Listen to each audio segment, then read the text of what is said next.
Also developing at 4, a Lake County woman is in jail accused of murdering a 9-year-old girl. We want to let you know the details of this one really disturbing and just heartbreaking. Deputies say this woman used the family's 100-pound Rottweiler to attack her boyfriend's daughter, and they say the abuse did not stop there. What are you saying I'm being charged with? Premeditated murder, first degree, which is the top. And then there's aggravated child abuse. And why am I being charged with premeditated murder? Well, because some of the statements that you made while you were attacking Jamaria about killing her. Scare tactics.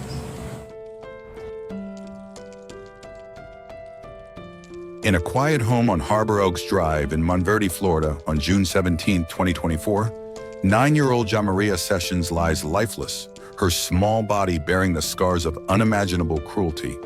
What first seemed like a tragic accident soon unraveled into a horrifying truth. Jamaria's death was no accident. It was murder, born from months of brutal abuse at the hands of those meant to protect her. This is the story of Jamaria Sessions, a bright, loving girl whose dreams of becoming a veterinarian were stolen by the people closest to her. Her father, Lowan Sessions, and his girlfriend, Tyshale Martin. Their actions were so cruel that even seasoned investigators were left shaken, tears in their eyes as they uncovered the truth. Jamaria's cries for help went unheard, her suffering hidden behind closed doors, until the unthinkable happened. How could a father let his daughter endure such pain? Why did the system fail to save her? These questions haunt her family and demand answers.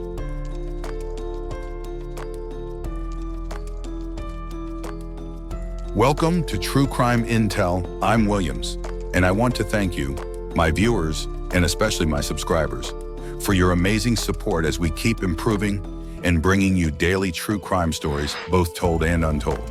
If you haven't already, please subscribe and join our community. Let's uncover the stories together. Nestled in the heart of Florida, Montverde is a small town where life moves slowly, its rolling hills and shimmering lakes painting a picture of peace. With fewer than 2,000 residents, it's the kind of place where neighbors know each other, where families gather for community events, and where the beauty of nature feels like a promise of safety. But in the summer of 2024, that promise was shattered. Behind the closed doors of a 2-story home on Harbor Oaks Drive, a darkness festered, unseen by the tight-knit community. It was here, in the serene corner of the world, that Jamaria Sessions faced a nightmare no child should ever know. Jamaria, born on January 15, 2015, was a light in even the darkest moments. Her family called her Marie, a name that carried the warmth of her spirit. From her earliest days, she had a gift for bringing joy, her infectious laugh echoing through rooms, her boundless imagination turning every day into an adventure. Animals were her passion. Horses especially captured her heart. She talked for hours about becoming a veterinarian, dreaming of a future where she could care for creatures big and small, riding across open fields with the wind in her hair. To those who knew her, Jamaria was a spark, a reminder of the beauty children bring to the world. But beneath that bright exterior, her life was about to take a tragic turn, one that would extinguish her light far too soon. Jamaria Sessions came into the world on January 15, 2015, born to Tadrina Dort and Lowan Sessions in Montverde, Florida. From the start, she was surrounded by love, especially from her mother, Tadrina, who saw her daughters as her greatest joy. Tadrina was a vibrant young woman, full of humor and resilience. Even as she faced a battle with leukemia, she poured her heart into raising Jamaria and her younger sister Jalaya, filling their days with laughter and care. Jamaria thrived in her mother's warmth, her bright spirit growing stronger with every hug, every shared story. But that warmth was tested when Tadrina's health began to fade. In 2022, tragedy struck. Tadrina, only 24 years old, passed away from congestive heart failure, a devastating blow after surviving leukemia. Her death left a void in Jamaria's life, robbing her of the mother who had been her anchor. Tadrina had documented her struggles with a fierce spirit, once sharing a lighthearted story from her hospital bed. How you knew you had leukemia? Well, I knew I had leukemia because in December 2020, I had caught COVID for the first time when it was first out. And I went to the hospital and I had blood drawn and stuff like that, nose swab.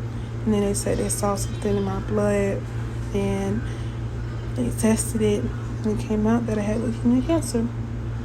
And it was aggressive and they had to treat it immediately. And I was on the breathing machine. I woke up on New Year's and they told me that I had leukemia. I had to start doing chemo treatments. I had to get 3 shots in my stomach every day for 7 days. And I had to get 14 bone marrow biopsies. My big sister was my donor. I've been in and out the hospital. I've had COVID for four times. I've had rhinovirus twice. I've had the flu twice in 1 month. I have a good immune system. Even in pain, she found joy, a trait Jamaria inherited. When asked about motherhood, Tadrina's voice softened. The love, the joy, the purpose. The hardest part? Knowing I won't always be here to take care of them. After Tadrina's death, Jamaria and Jalea found refuge with their maternal grandmother, Althea Shanome, whom they lovingly called Nana. Althea stepped in without hesitation, offering the girls a stable, nurturing home. She showered them with the love Tadrina would have wanted, ensuring their days were filled with comfort and security. Jamaria's smile never faded under Nana's care. Her dreams of becoming a veterinarian grew bigger, her love for animals a constant spark. Althea became their rock, determined to protect them from the world's cruelties. But that protection would soon be challenged, as a figure from Jamaria's past reemerged, setting the stage for a nightmare that would change everything. With their mother gone, Jamaria and Jalea had found a safe haven with their grandmother, Althea Shanome. But in August 2023, that safety was shattered. Lawan Sessions, Jamaria's father, walked out of prison after serving a 5-year sentence for child neglect, drug trafficking, and fleeing law enforcement, alongside a 2-year sentence for aggravated assault. He had been absent for much of Jamaria's life, a distant figure overshadowed by his criminal past. Yet, upon his release, Lawan made a decision that would alter his daughter's lives forever. In October 2023, without Althea's knowledge or consent, he took Jamaria and Jalea from their school, pulling them away from the only stable home they'd known since their mother's death. Lawan brought the girls to live with him and his girlfriend, Tyshel Martin, in a house on Harbor Oaks Drive in Montverde. For Jamaria, this marked the beginning of a nightmare. Tyshel was no stranger to conflict. She had despised Tadrina Dort, Jamaria's mother, so fiercely that Tadrina once needed a restraining order against her. That animosity seemed to spill over onto Jamaria, who became the target of Tyshel's cruelty from the moment she stepped into the home. Tyshel treated Jamaria not as a child to nurture, but as an object of disdain, subjecting her to harsh punishments disguised as discipline. Lawan, who should have been his daughter's protector, stood by and did nothing. Worse, he enabled Tyshel's abuse, dismissing Jamaria's suffering as tough love and treating her as an inconvenience rather than a child in need of care. The home that should have been a sanctuary became a place of fear. Lawan's indifference and Tyshel's calculated cruelty created a storm that Jamaria, at just 9 years old, could not escape. Althea, heartbroken and desperate, fought to get her granddaughters back, but her pleas to authorities went unheard. The system that should have protected Jamaria allowed Lawan, a man with a history of neglecting children, to take her into his custody. As the months passed, the darkness in that house grew, setting the stage for a tragedy that would shock a community and leave a family in ruins. From the moment Jamaria Sessions stepped into her father's home in October 2023, her life became a relentless ordeal of pain and fear. Tyshel Martin, Lawan Sessions' girlfriend, wasted no time in targeting the 9-year-old with a campaign of cruelty that was as systematic as it was sadistic. What Martin called discipline was nothing short of torture, designed to break Jamaria's spirit and body. She forced Jamaria to endure grueling physical punishments, hours of wall sits that left her legs trembling, running in place with her arms raised until she collapsed from exhaustion, and endless sessions on a treadmill that pushed her far beyond her limits. These were not acts of correction, but deliberate attempts to inflict suffering. Martin's abuse went far beyond physical exertion. She beat Jamaria with belts and wires, leaving her small body covered in bruises and lacerations that told a story of unrelenting violence. Food became a weapon. Martin starved Jamaria, denying her meals as punishment, leaving her weak and hungry. Sleep was another privilege withheld. While other children in the house slept in beds, Jamaria was relegated to a couch or a crib mattress, her rest disrupted by forced wakefulness. In one particularly cruel act, boiling water, used to style her hair, was poured on Jamaria's foot, leaving a burn that went untreated for days. Each punishment was a calculated blow, stripping away her dignity and hope. The horror reached a chilling peak on June 15, 2024, just 2 days before Jamaria's death. In a moment captured by the home's security system, Tyshell Martin unleashed the family's 100-pound Rottweiler on Jamaria, holding the leash and commanding the dog to attack. Jamaria, defenseless, was bitten and mauled, her cries ignored as Martin kicked her while she lay on the ground, reportedly saying, "I'm going to kill her." No one sought medical help for the battered child, who staggered in pain, disoriented and alone. Lowan's Sessions, though often absent, was complicit. Text messages between him and Martin revealed they mocked Jamaria's suffering, calling the abuse boot camp and exchanging instructions on how to discipline her. Lowan's encouragement fueled Martin's brutality, turning their home into a prison where Jamaria's light was slowly extinguished. The night of June 16, 2024, was the culmination of months of torment for Jamaria Sessions. In the house on Harbor Oaks Drive, the 9-year-old endured her final hours in agony, her small body battered by the relentless abuse of Tyshell Martin. That night, Martin was alone with Jamaria, and what unfolded would mark the end of a little girl's life. At 4:55 a.m. on June 17th, a call shattered the silence of Monverde's quiet streets. Tyshell Martin dialed 911, her voice frantic as she claimed she had just found Jamaria unresponsive and cold to the touch. My child is not she's not breathing and she's swollen and she's not responding. She's not responding. I understand, but this is the best we can do right now till they arrive. You're doing fantastic. This is helping. When paramedics arrived, they were met with a heartbreaking sight. Jamaria's body was covered in injuries, deep bruises, bite marks, abrasions, and a burn on her foot, some wounds fresh, others in various stages of healing. Her body was stiff, her skin cold, signs that death had come long before Martin's call. The medical examiner later confirmed the grim truth. Jamaria's death was no accident, but a homicide, the result of prolonged torture. Her small frame bore the marks of unimaginable cruelty, a broken tooth, blood in her left ear, and countless cuts and bruises that told a story of suffering no child should endure. Martin's story to police was a web of lies. She claimed she had been asleep from 6 p.m. on June 16th until 4 a.m. the next morning. All right. Are you all right? Yeah. All right, what's your name, ma'am? Tyshell Martin, And what's your date of birth? And how old are you? 34. 34, okay. I'm Detective Mercer. This is Detective Schleibel. All right, so a couple quick questions for you. So yesterday, I understand you went to the airport to try to fly some kids out to California to visit their grandmother, correct? Yes. What time did you leave the house? I want to say maybe 5-ish. Okay. And then you got to the airport. What happened along the way to the airport? She threw up. Who's she? Jamaria. Okay. And did you guys get her breakfast? Is that what she threw up? Yes. What did you guys get her for breakfast? Banana and Gatorade. Okay, so she threw that up. And then you guys get there, and then what happens? Well, actually, when did she? Yeah, we was almost there when she threw up. When we got out the car, she was walking fine, and then she was like, when we got halfway down the roadway, she was like, I'm starting to feel weak. So I walked her back to the car, and the girls went ahead of me.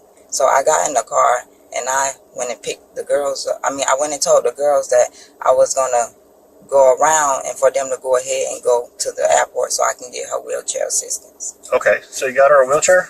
I wasn't able to. Oh, you weren't able to? No, Okay. because when they said that I have to book it through the airline, I have to go through the airline or something to get the wheelchair or something, so we remained in the car. Okay, so why was she not able to, why was she feeling weak? Just because she was sick, or was she having other injuries? We just came back from out of the country or whatever, so she's been sick, and about 6-7 other of us. She did fall the other day. We have I guess a leak from the ceiling in our living room, and I guess she said she was walking in the dark and didn't see the dog food bag, tripped over the dog food bag, fell because slipped in the puddle of water. She said she hit her head, but when I checked, I didn't see any bumps or anything, so she said she twisted her ankle. I put a compression sock on and allowed her to ice it. Okay. Who's this gentleman here? That's that. Okay, that's Dad. Yeah. All right, so store dog food. How long ago did that trip happen? That was maybe 3 days ago. So like Friday? Yeah. Okay. Thursday or Friday. All right. And then, so that's when she twisted her ankle? Yeah. All right. Well, she said it felt, I don't know if she really, she said it was a little pain. I just know that So, okay, so did you guys put ice on it? Did you guys give her like any compression sock and ice. Okay, compression sock and ice. All right. And she was actually walking on it fine. She said when she got in the tub, the sit down, it swelled up. Okay. From being in the water, that's what she said. So we gave her the crutch that we had. The crutch that we had in the house. Okay, so you gave her crutches. Did you guys take her to the doctor at all? No, we didn't. Okay. And then you said you went out of the country. How did you go? Did you fly or? So we went on a cruise ship, and where'd you guys go to?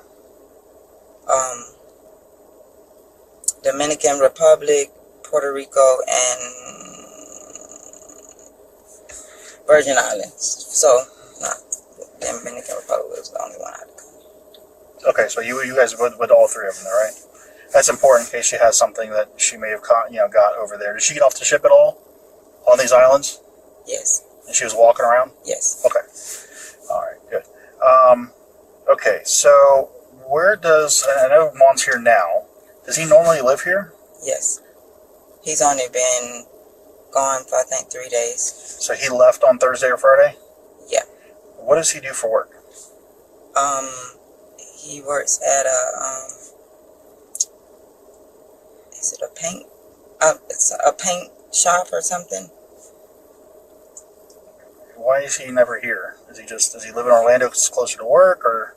I mean, he's in school. We're both never here due to me having to take him backwards and forth to school and then work, school and then work, school and then work. Is it just easier for him to be in Orlando? No, right now he's only been there for a couple of days because he had an injury. He busted his head and knocked his tooth out. Okay. How'd that happen? He told me that he was on a bicycle. He left the job, got on a bicycle and tripped on the way back to the job. Okay. Does he know about his daughter already? So I called him to tell him to come to the house, but I didn't tell him.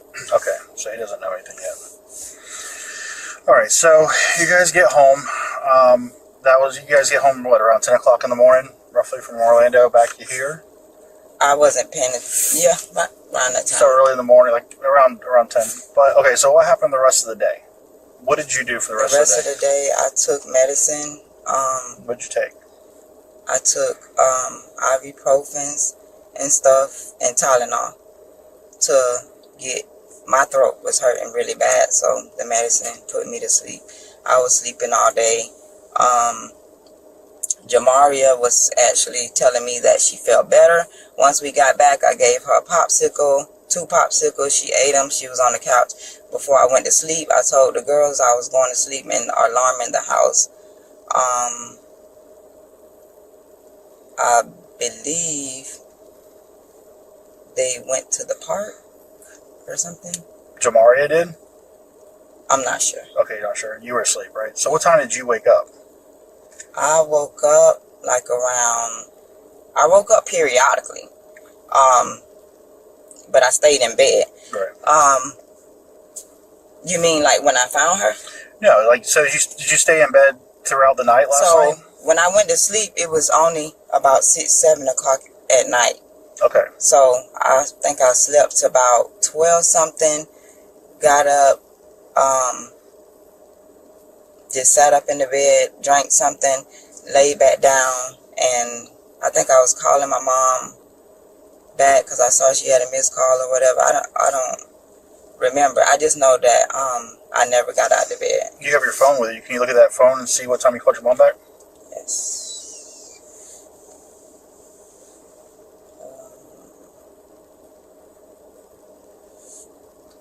She called me at 11:43. That's probably what woke me. I called her back at 12:05. Okay. And then where was Jamaria at that time at 12:05? Was she in her room, or you don't know, or was she with you? She was. I don't know where she was at that time. Okay. You never got up to go check? No. Anybody? Okay. But she sleeps. She doesn't have a room. She sleeps anywhere. Anywhere? Okay. Mostly in Naya's room. Okay. Or on the couch. Well, she was sleeping in Naya's room, but she was doing things that her dad didn't like, so her dad made her sleep on the couch. What was that? Stealing from the girls,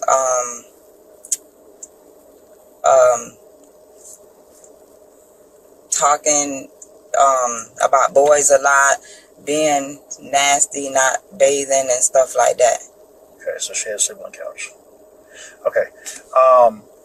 So this morning, you get up out of bed and you go to check on Jamaria. What happened there? Like, why did you go in there to check on her? No, I actually I got up and I turned the light on and I noticed that she was on the mattress. So she was in the same room you were in? Yes. Okay. I tapped her, asked her, do she want to go to the do she need to go to the bathroom? And she didn't respond. Okay. And then you called 911? Yes. What was she wearing? She didn't have on anything. No socks, no shoes, no clothes, nothing? No, she must have, but that's normal. Most of the girls walk around like that. Okay. I don't know, I have an autistic daughter, and she does it all day long. I think Jamaria probably was hot or something, or I don't know. But she usually takes her clothes off when she is hot. Okay. And so she had a burn to the top of her foot. How did she get the burn? So my daughter, she does hair as well. Which daughter? My 9-year, well, all of them, but my 9-year-old daughter does hair, and she did her hair, and they both dipped her hair in the hot water. That's just a method of doing hair. Mm-hmm. And she said some of the hot water spilled on her foot, but she said she never saw a burn, and I'm thinking it's due to the compression sock being on her. That she was wearing? Jamaria never complained about a burn. And we didn't take the compression sock off until today. Okay. So you took it. So when I said if you found her wearing any clothes, you said no, she wasn't wearing any clothes, and now you're saying you took the compression sock off. Well, not Monday, today. Sunday. Sunday. Yes. Okay. So Sunday you took it off, and then you saw the burn. Yes. Did you guys do anything at that point to treat that burn? Yes. What did you guys do? Neosporin. We put Neosporin on it. But it was only at the top of her toe. Okay. So I was like, it didn't look bad. No, it didn't look bad at all. My daughter said, I believe she said her skin was coming off when she took the compression sock off. And that was Sunday. Yes. All right. Where is Julia, Jamaria's sister? She's with his mom. And that's in Orlando? Yes. All right. Why is she there? Apparently, she said she didn't want to be around us. We were too strict on her and all type of stuff. That's what she was saying. So it was just becoming too much of a problem, and we made the decision for her to go over there and be cared for, because it was a lot of stuff going on with her. What happened to Julia and Jamaria's mom? I believe she had cancer. Okay. And passed away. Okay. You tried doing CPR this morning? Yes, sir. And it was not successful? No, sir. Okay. Disciplining the kids. Do you discipline Jamaria and Julia when she lived here? Yes. How do you discipline? They're supposed to run. If they do something, they're supposed to do squats. Or, Dad had made them just go up and down the stairs or whatever, holding something or whatever. I have popped them on the hands before. I pretty much, if Dad feel like he want to whoop them, leave that to him. No going with the other kids to places, staying home if, you haven't did what you're supposed to do. Right. When's the last time she got in trouble? She got in trouble. She hasn't been since on the cruise ship, but she haven't been in trouble since we got back. Okay. What did she do on the cruise ship? She checked herself out of camp, and her dad, I called him and let him know that she did that, and she was like, I would just want to go get ice cream or something. And so from there, he just had me put her in timeout and stuff. So just timeout? Yeah. So I pretty much had to leave, I have my 4 other kids with me and stuff. I had to pretty much leave her with my mom at certain times, just because, we paid so much money to, go on that trip. I had to divide my time between all the kids. Right. So she was going to go on that trip to see your mom, Jamaria? Yeah. Okay. All right. And so last question I have for you, last couple questions. All the bites and stuff she has on her, where are those from? So her and Egypt broke out from, she's saying, the kids told me that she was doing stuff to herself. I didn't witness it myself. But she did break out. Her and Egypt broke out while we were in Puerto Rico. I put medicine on it that she broke out from. But as far as a bite, she has a bite mark from the dog, which was stitched up. Yeah, that was a couple months ago, right? Yeah. From 7? Yeah. All right. How bad was that dog bite?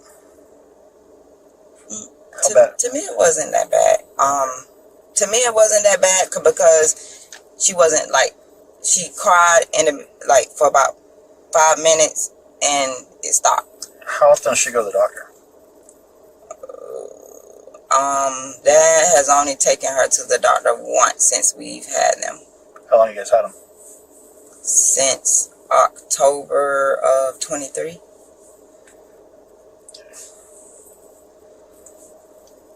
What was that for? I guess a regular checkup. I'm not sure. You don't know who her doctor is? No, sir. Okay. Sorry, do you have any questions? Yes, ma'am.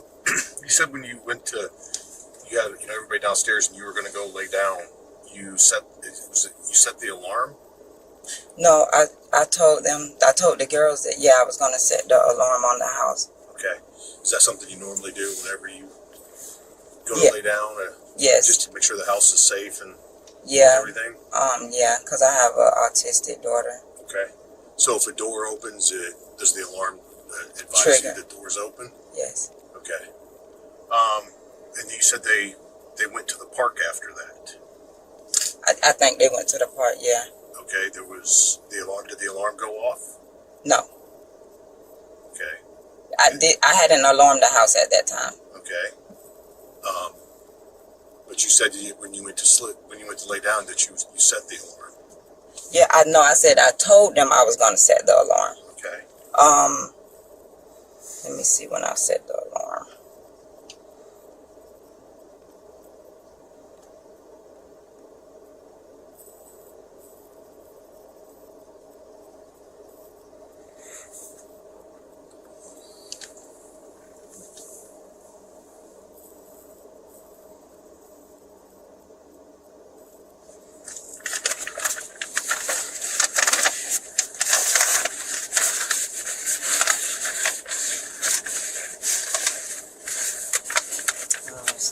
I don't have an internet connection.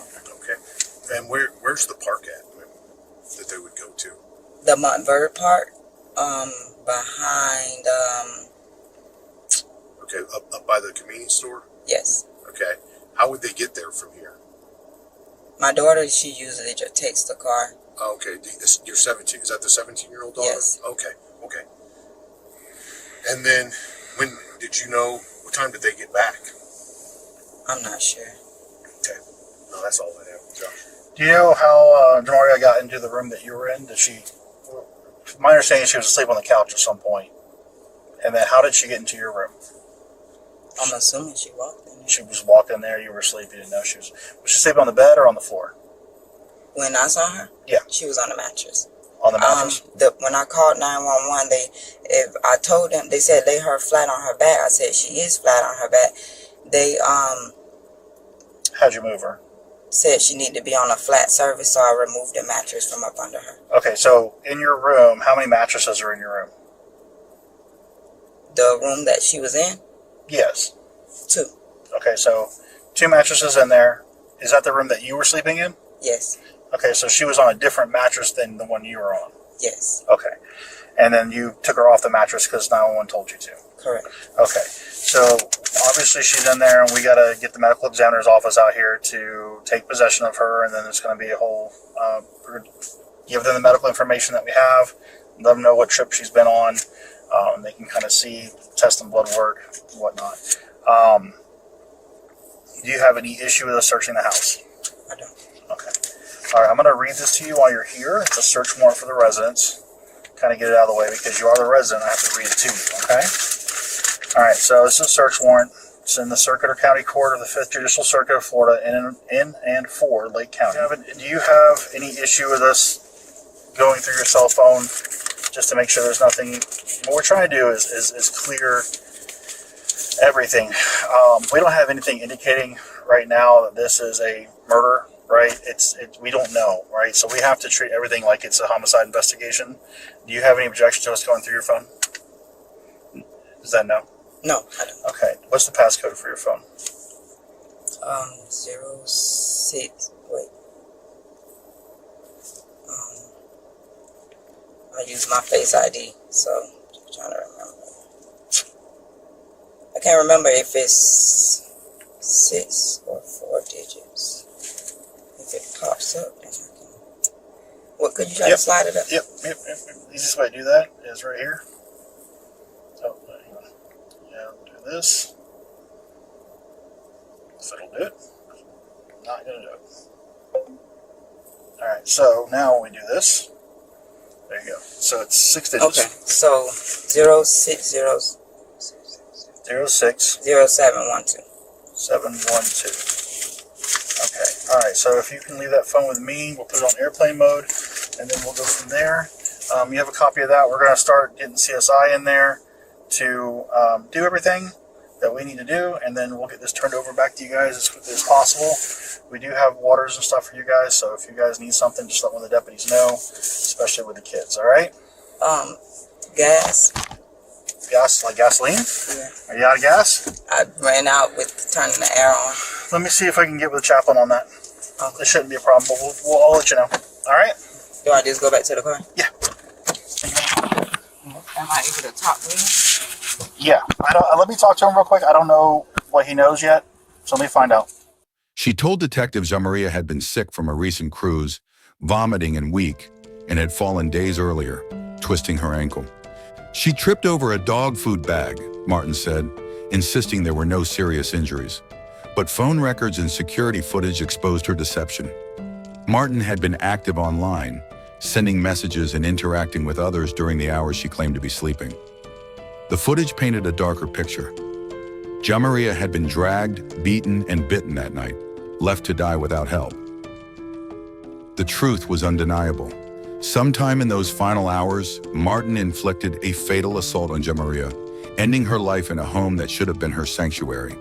The little girl who dreamed of caring for animals was gone, her light extinguished by the very people entrusted with her safety.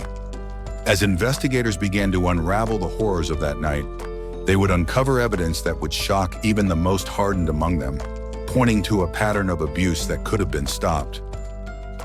As paramedics pronounced Jamaria Sessions dead on June 17, 2024, the Montverde home on Harbor Oaks Drive became a crime scene, and investigators began peeling back the layers of a tragedy that would haunt them. What they uncovered was a chilling portrait of systematic abuse, captured in stark detail by the very tools meant to protect the household. The home security system held over 2,800 videos, a grim archive of Jamaria's suffering that stretched back to October 2023, when she first arrived. Among the most harrowing was footage from June 15th, just 2 days before her death, showing Tyshel Martin commanding the family's 100-pound Rottweiler to attack Jamaria. The video captured Martin kicking the 9-year-old as she lay helpless, her words, "I'm going to kill her," echoing like a prophecy fulfilled. The videos revealed a pattern of torture. Jamaria forced into exhausting exercises, beaten with objects, starved, and denied a proper bed. Each clip was a testament to Martin's cruelty and Lowan Sessions' complicity. Text messages between the couple, recovered by police, painted an even uglier picture. Martin bragged about her boot camp punishments, mocking Jamaria's pain, while Lowan encouraged her, offering suggestions for harsher discipline. One lie unraveled quickly. Martin had told Lowan that Jamaria was in California with Martin's mother, but the footage proved she never left the house. Lowan's shock at Jamaria's death was an act. Text showed he knew of the abuse and even participated when present.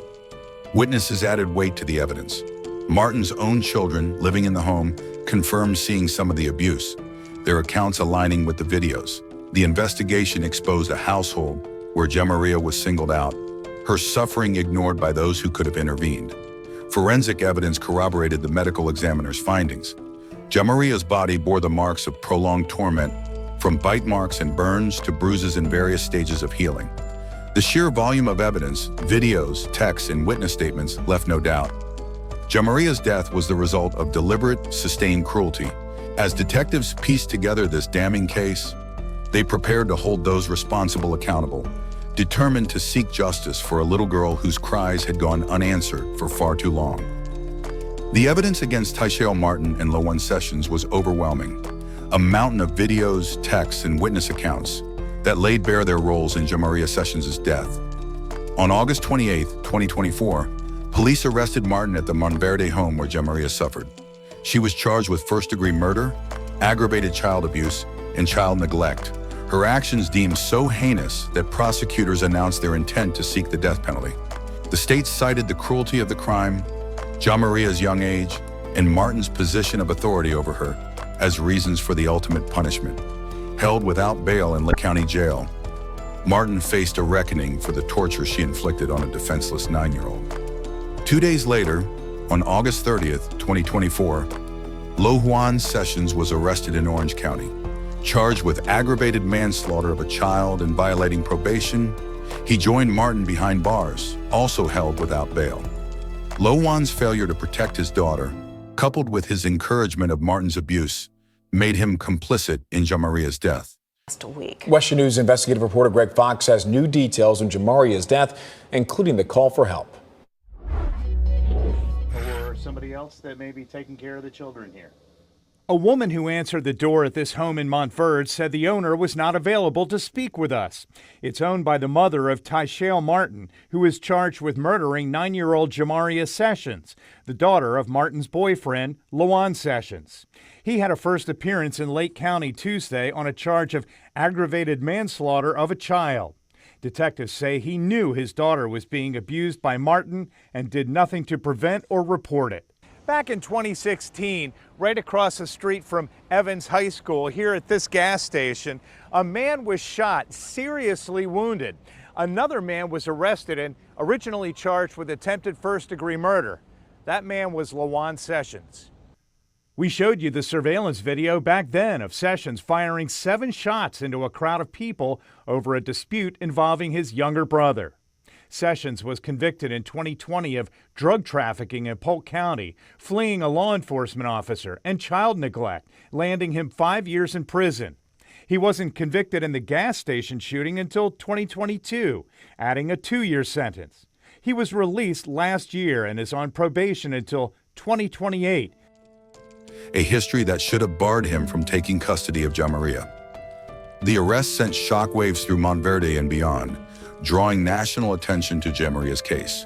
In October 2024, Assistant State Attorney Thomas Warwick outlined 5 aggravating factors for Martin's death penalty case. The murder occurred during aggravated child abuse, was premeditated, exceptionally cruel, lacked justification, and involved a victim under 12.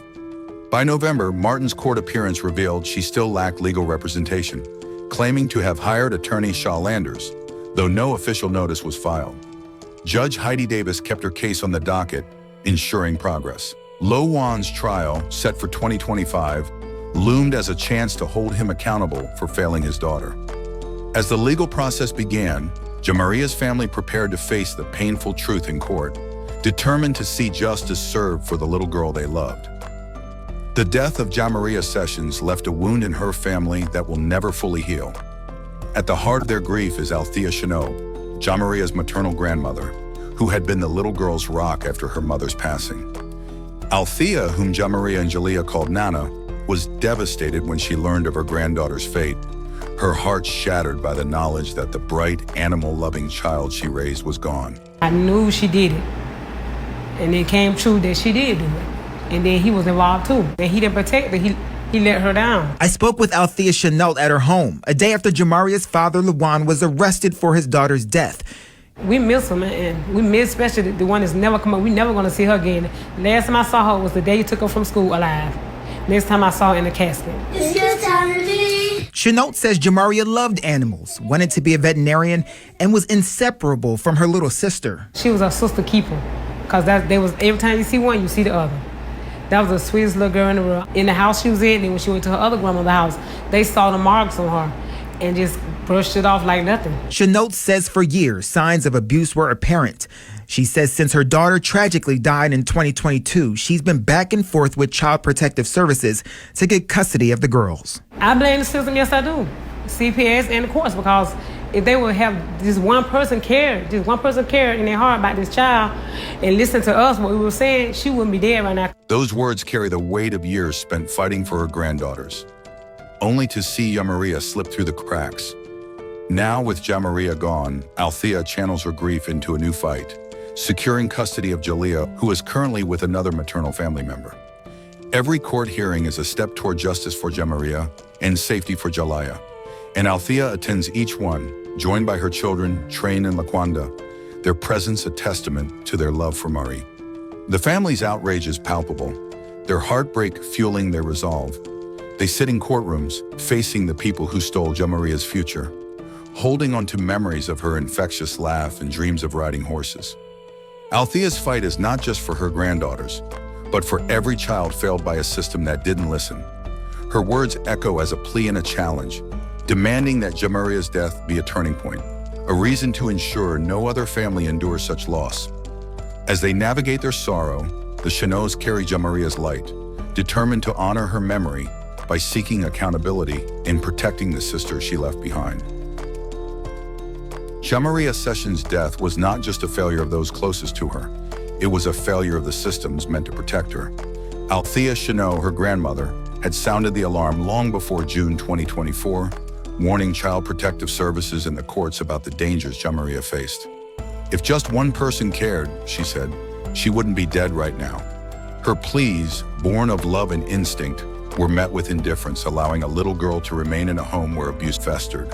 The missed opportunities to save Jamaria are a painful reminder of how broken systems can leave the most vulnerable to suffer. One critical chance came in December 2023, when concerns about Jamaria's school absences prompted a welfare check. Police visited the home on Harbor Oaks Drive, but their cursory inspection found no cause for alarm. Despite Althea's ongoing warnings and the Department of Children and Families' involvement, the case was closed without further action. No one dug deeper, no one followed up, and Jamaria was left in the hands of her abusers. The system's inaction ignored clear red flags, including Lowan Sessions' troubling history. Convicted of child neglect, drug trafficking, and fleeing law enforcement, Lowan had endangered children before, once fleeing police with kids in his car. His 2016 shooting at a gas station, where he fired into a crowd, further proved his recklessness. Yet in 2023, he was allowed to take custody of Jamaria and Jalea, no questions asked. These failures were not isolated mistakes, but part of a pattern that left Jamaria vulnerable. The courts that granted Lowan custody, the agencies that ignored Althea's cries, and the welfare check that saw nothing amiss, all missed chances to intervene. Had any one of these systems acted, Jamaria might still be alive, her dreams of becoming a veterinarian intact. Instead, bureaucratic oversight and apathy paved the way for tragedy, leaving a family to mourn and a community to grapple with the question, how could this happen? As Althea's words linger, they demand accountability, urging a reckoning for the systems that failed a child when she needed them most. Jamaria Sessions' life was a fleeting but brilliant spark, a testament to the joy and potential of a child with dreams as vast as her heart. At just 9 years old, she envisioned a future caring for animals, her love for horses guiding her through a world that was often unkind. But that future was stolen by the cruelty of Tashel Martin and the negligence of Lowan Sessions, who turned her home into a place of fear and pain. Jamaria's death on June 17, 2024, was a preventable tragedy, a stark reminder of what happens when those entrusted with a child's safety betray that trust. Her story is a wound that lingers, not just for her family, but for all who hear it, urging us to confront the failures that let her down. The system that allowed Lowan to take Jamaria, ignored Althea Chanel's warnings, and overlooked signs of abuse must face accountability. Cases like Jamaria's reveal the urgent need for stronger child welfare protections, for laws that prioritize safety over bureaucracy, and for consequences that deter those who enable abuse. We can honor Jamaria by acting, by speaking up when we see a child in danger, by demanding better from the systems meant to protect them. If you suspect abuse, call the National Child Abuse Hotline at 1-800-422-4453. Your voice could save a life, giving another child the chance Jamaria was denied. To Jamaria's family, especially Althea, Trani, and Laquanda, my heart aches for your loss. May you find strength in your fight for justice and peace in the memories of Murray's laughter and love. Her light lives on in you, in Jalea, and in the hope that her story will spark change. Thank you for joining me on True Crime Intel to remember Jamaria Sessions, a little girl who deserved so much more. Please like this video and subscribe to True Crime Intel to stay with us as we uncover stories that demand justice, ensuring Jamaria's name is never forgotten. Until next time, let's hold on to the promise of a world where no child suffers as she did.